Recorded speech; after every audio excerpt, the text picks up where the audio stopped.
យោធាថៃបំផ្លាញស្ថាបត្យកម្មសំខាន់ស្ទើរតែទាំងអស់នៃប្រាសាទព្រះវិហារនិងតំបន់ជុំវិញត្រូវបានយោធាថៃធ្វើការបាញ់ប្រហារនិងទម្លាក់គ្រាប់បែកខូចខាតយ៉ាងដំណំ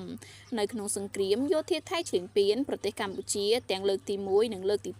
2តាមរយៈសេចក្តីប្រកាសព័ត៌មានស្តីពីភាពខូចខាតនៅរមណីយដ្ឋានប្រាសាទព្រះវិហារជាទីសក្ការៈនៅថ្ងៃទី12មករានេះក្រសួងវប្បធម៌និងវិចិត្រសិល្បៈបានបញ្ជាក់ថា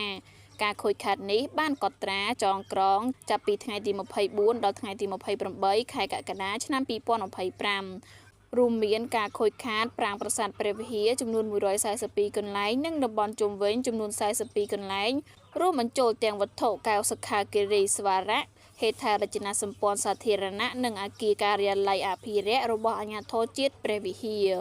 ដោយឡែកសហគមន៍ជុំវិញប្រាសាទរងការខូចខាតចំនួន60កន្លែងរួមមានផ្ទះសម្បែងសាលារៀនវត្តអារាមនិងហេដ្ឋារចនាសម្ព័ន្ធសាធារណៈផ្សេងទៀតបណ្ដាលឲ្យប្រជាជនចំនួន14832នាក់ត្រូវបង្ខំចិត្តជម្លៀសចេញពីផ្ទះ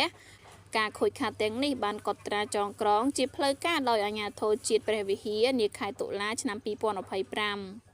បើតាមក្រសួងវប្បធម៌ការកត់ត្រាចងក្រងពីការខូចខាតចាប់ពីថ្ងៃទី7ដល់ថ្ងៃទី27ខែធ្នូឆ្នាំ2025បង្ហាញអំពីការខូចខាតធ្ងន់ធ្ងរលើសពីអ្វីដែលបានកត់ត្រាទុកនៅក្នុងខែកក្កដាឆ្នាំ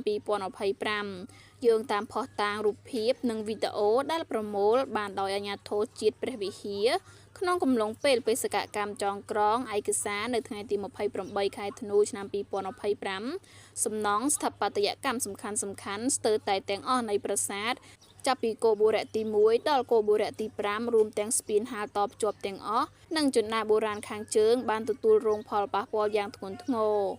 ក្រសួងវប្បធម៌បានបញ្ជាក់បន្ថែមថាការខូចខាតទាំងនេះគឺបណ្ដាលមកពីការប្លង់គ្រាប់ធ្ងន់ធ្ងរម្ដងហើយម្ដងទៀតនិងការទម្លាក់គ្រាប់បែកពីលើអាកាសចេញពីយន្តហោះគ្មានមនុស្សបើកនិងយន្តហោះចម្បាំងដែលបានបាញ់សម្ដៅផ្ទាល់មកលើតំបន់បេតិកភណ្ឌពិភពលោកប្រាសាទព្រះវិហារ